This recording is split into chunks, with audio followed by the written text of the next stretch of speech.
Studentët janë përfshirë në kategoritë e detyruara për kryerjen e vaksinës kundër COVID-19, referuar vendimit të Komitetit të Ekspertëve.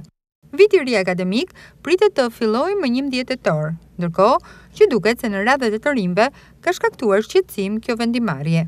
Përderisa vetë prodhuesit e vaksinave nuk kanë dhënë garanci, atëherë nuk mund të na detyrojnë për kryerjen e tyre. Shpreh studenti i Universitetit Aleksandër Mojsiu Durrës, Murteza Cenaj, duke shtuar se ky quhet totalitarizëm.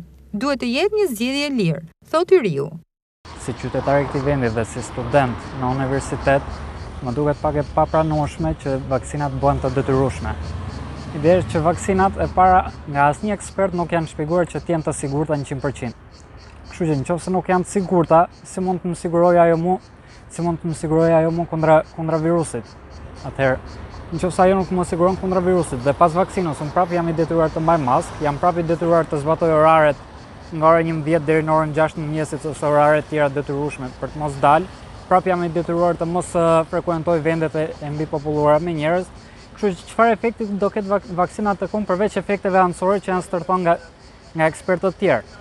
Atëherë, si mund të më detyrosh mua të bëj një vaksinë që nuk është e sigurt akoma, që në asnjë vend botës nuk ka dalë një ekspert që të thotë që shif kjo vaksinë të ndalon nga virusi, ka 90% ose 100% garanci dhe asnjë nga prodhuesit e vaksinave nuk kanë shprehur garanci për vaksinën. Përderisa ata nuk kanë shprehur një garanci të plotë për vaksinën, do të thotë që kjo nuk është e saktë, s'mund të detyrosh qytetarët e këtij vendi ose studentët aq më tepër, që ti po nuk e bën vaksinën, nuk do të jesh këtu. Kjo quhet imponim pastaj, e kthen vendin në totalitarizëm dhe ti imponosh diçka që nuk është e sigurt. Sepse po të jetë e sigurt, jemi dakord, hajde se do e bëjmë vaksinën, sepse është e sigurt, do na mbrojë nga kësaj vaksina kundër frutit që bëhet fëmijëve i mbron kundër frutit dhe është e sigurt, pavarësisht efekteve anësore. Por ama unë të marr një vaksinë që të ul rendimentin, domethënë të ul me 10% me fjalë të dobëson imunitetin, me 10% 15% sipas disa ekspertëve, dhe nuk ka garancinë nëse të mbron nga virusi, atëherë çupa në këtë mes. Kështu që unë minimumi janë që të bëj thirrje ke studentët që mos pranohet vaksina jo për efekt të vaksinës, jo për të kundërshtuar vaksinën, bërjen e vaksinës, por për të kundërshtuar imponimin pse duhet bëhet me detyrim vaksina. Vaksina përderisa nuk është e sigurt, duhet të jetë zgjedhje e lirë nëse duhet bëhet ose nuk duhet bëhet nga njerëzit.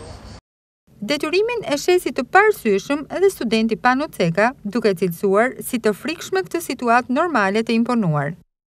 Opinioni im është më së i qartë për situatën aktuale, pasi shikojmë një vaksinim i cili duhet të jetë i detyrueshëm, ndërkohë që askush nuk e kishte në dorë prurjen e kësaj flame që erdhi. Por që të bëhet me detyrim për studentët, të jepet një farë garancie, po jo siguri që të vazhdojë jeta normale, për mua është e frikshme.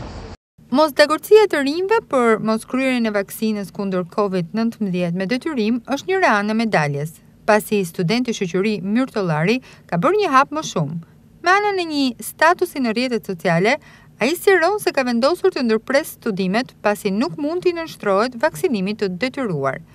Një nga vendimet më të drejta e cilëson i riu Myrtollari, duke ndarë me atrianet arsyet e kësaj vendimarrjeje të mirë menduar, siç e quan vet ai. Përse debati nëse vaksinat janë ose jo të shëndetshme është ende i hapur, ne duhet të presim, vlerëson studenti Dursak. Me shumë keqardhje, pas një vendimi të mirë menduar nga ana ime, unë kam vendosur që të pezulloj studimet e mia master, pas vendimit të Komitetit Teknik për vendosim me detyrim të vaksinës për studentët dhe pedagogët. Liria për mua vlen më shumë se sa gjithçka tjetër. Prandaj kam vendosur që edhe të pezulloj studimet e mia. Nuk e shoh ende të arsyeshme që vaksina vendoset me detyrim për gjitha debatin që ndodh në këto ditë të sotme. Debati është ende i hapur nëse vaksinat janë efektive dhe të shëndetshme. Ne duhet të presim, është ende shumë herët. Drejtijet mbi efektshmërinë e vaksinës anti-Covid kanë shoqëruar procesin që në nisjet e tij, ndërkohë që së fundmi, vaksinimi është bërë i detyrueshëm për disa kategori në vendin tonë, përfshirë edhe studentët që në 11 tetor do të rinisin vitin e ri akademik.